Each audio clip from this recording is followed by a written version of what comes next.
आम्हालाही न्याय मिळेल. किल्ले रायगडावरून धनंजय देशमुख यांनी ही अपेक्षा व्यक्त केलेली आहे. धनंजय देशमुख यांचं कुटुंबही रायगडावरती आलं होतं. यावेळेस त्यांनी ह्या भावना व्यक्त केल्यात. संतोष देशमुख यांच्या कुटुंबियांशी बातचीत केली आहे आमचे प्रतिनिधी पंकज दळवी यांनी. पाहूयात. रायगड हा रयतेला न्याय मिळवून देणारा किल्ला आणि रयतेला न्याय मिळवून देणारा राजा, अशी रायगडाची ओळख होती. आपल्यासोबत संतोष देशमुख यांचे कुटुंबीय आलेले आहेत. महाराजांच्या मेघडंबरीमध्ये पूर्ण कुटुंब जे आहे संतोष देशमुखांचं, त्यांचे बंधू, मुलगी सगळे बसलेले आहेत. खरं तर आपण त्यांच्याशी संवाद साधण्याचा प्रयत्न करत होता. रयतेचा राजा, सर्वसामान्य रयतेला न्याय मिळवून देणारा राजा आणि हक्काचा राजा, अशी त्यांची प्रतिमा महाराजांची आहे. तुम्ही आलेला आहात, महाराजांच्या जवळ तुम्ही बसलेला आहात. काय भावना नक्की आहेत? न्यायाची गरज तुम्हाला सुद्धा आहे.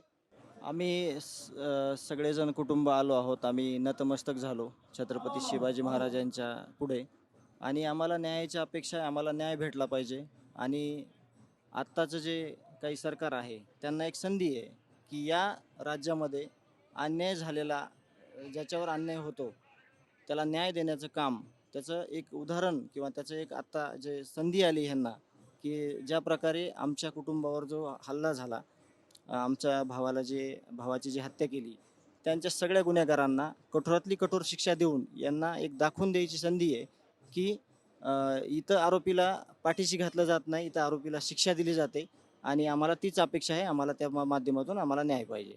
थेट महाराज असते तर ज्या पद्धतीने न्यायनिवाडा झाला असता, थेट न्यायनिवाडा, तशा न्यायनिवाड्याची अपेक्षा आहे का तुम्हाला?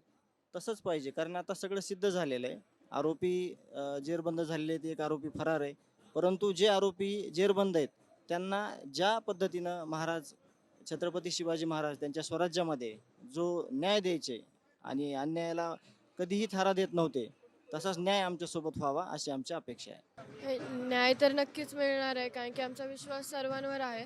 आणि महाराजांनी जसं 6 जूनला एक संकल्प धरला होता की मला माझं स्वतःचं राज्य निर्माण करायचं आहे, तसंच आज आम्ही महाराजांच्या पुढे नतमस्तक होऊन एक संकल्प करतोय की आम्ही माझ्या वडिलांना नक्कीच न्याय मिळवून देऊ.